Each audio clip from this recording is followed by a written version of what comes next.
What's going on, all my otakus? It's VFM here, the epic one. It's time for a brand new verdict video now for all you guys out there. I know it has been quite a while since I've done one of these, but got a new movie to talk about. I went over to Flippers Cinemas over on Taft Street in Hollywood, Florida. I got a chance to check out Ghost Rider Spirit of Vengeance. Now, let's get right into this movie.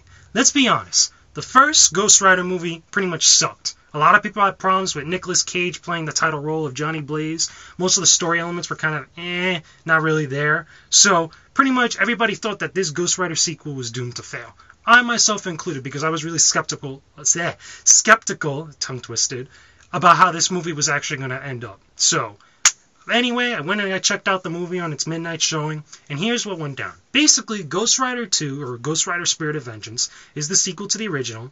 What I find interesting is that they don't really acknowledge a lot of what happened in the last movie. Pretty much most of what is focus on a lot of things established in the comics. They kind of use like these motion graphics, like pseudo live action cutscenes, in different various parts of the movie. It's kind of stylized or whatnot, but it kind of gives you the backstory of who and what Ghost Rider is all about. So, with that being said, basically, Ghost Rider or Johnny Blaze ends up going towards Europe, and there's all this kind of like, supernatural / religious types of stuff going on between, a kid that, is almost kind of like the Antichrist, or he has various powers similar to that of, some type of, dark force or whatnot. Very similar to, I believe it's called, Mephisto, or I forgot exactly the main bad guy's was a name in the Ghost Rider universe. I forgot his name from the original, but the same dude that ended up giving Johnny Blaze his deal that, and he ended up becoming Ghost Rider like that, is in this movie, and, he's trying to find this kid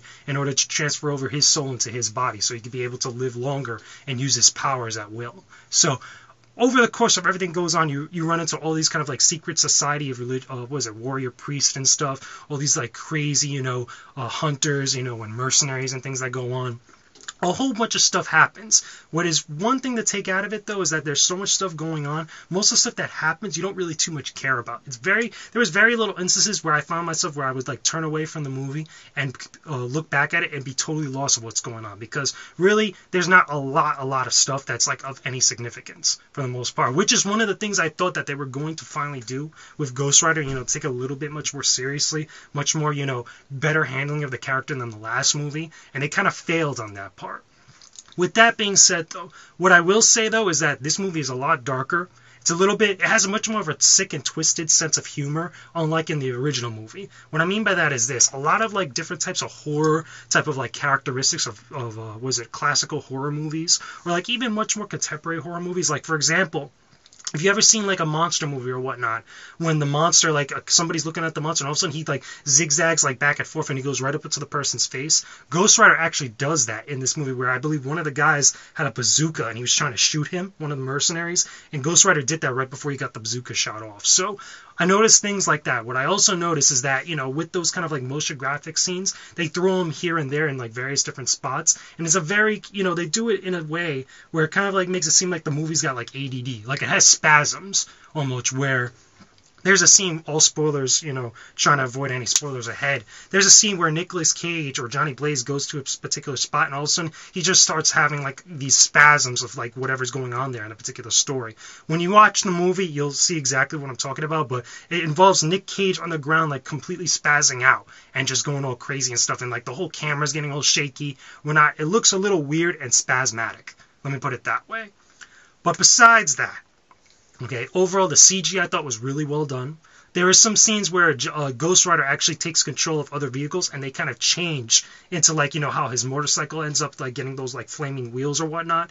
The vehicles actually change, and they look pretty damn cool. I thought that was really well done. I thought it was really well handled, especially in a lot of the really crazier action sequences. Thought that was awesome. Now, overall, as a movie, is Ghost Rider 2 successful? Ghost Rider Spirit of Vengeance, is it actually any good and worth your time?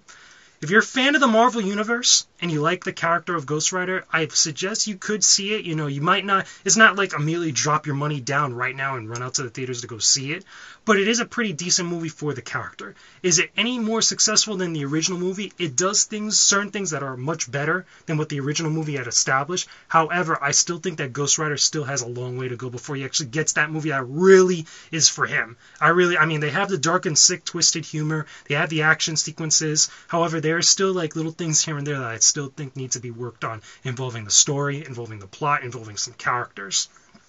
What I found disappointing is that there was so much emphasis in the last movie with the love interest, in the very first Ghost Rider movie, and this one not so much. It kind of focuses much more between Nick Cage and what's going on with him in the Spirit of Vengeance, or Ghost Rider himself, and what's going on with this boy and stuff. And even then, it's not really kind of there, and mostly if you watch the movie, you're not really going to care about that. You're just going to really care about what's going on, when's the next action sequence coming up. So there you have it, guys. Ghost Rider 2, or Ghost Rider Spirit of Vengeance. It's an okay, decent movie.